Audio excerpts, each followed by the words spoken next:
Las Vegas, an expansion team on a jaw-dropping run, an opponent that started the season with perhaps its lowest expectations in years, a superstar finally getting his first chance at glory, a head coach left at curb 18 months ago, and a city that connected with its new club after an unspeakable tragedy.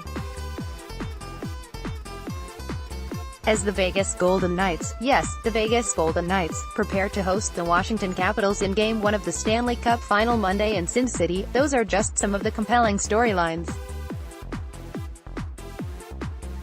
And through it all, Nate Schmidt, who played parts of 4 seasons for Washington before getting plucked in the expansion draft by Vegas, might have put it best. The Stanley Cup final that was never meant to be, right? The Knights defenseman said at Sunday's media day.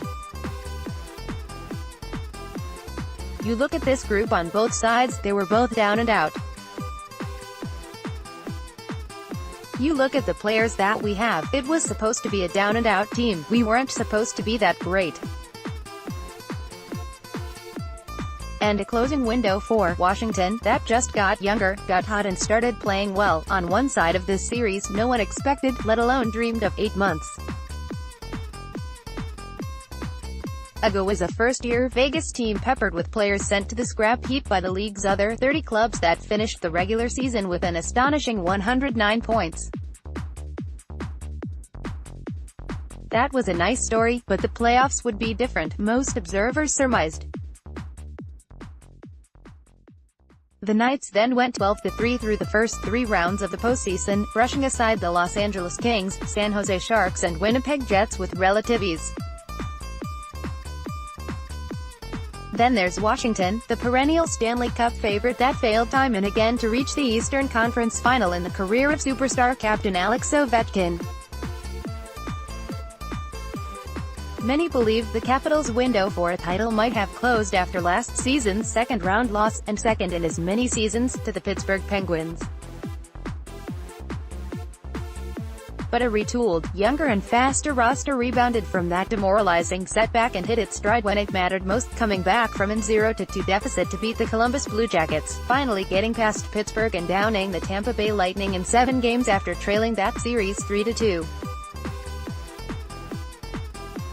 They were still a very good team, still very good key players, Schmidt said of the Capitals. For us, you just saw guys expand their roles and be able to become players in this league that we all thought we could be. When it comes to individual stories, there's no need to search any further than Ovechkin, who has been playing like a man possessed, sitting just 4 wins from the Stanley Cup. We want to be here, Ovechkin said. We worked so hard all year. Nobody believed in us, and nobody believed in Vegas.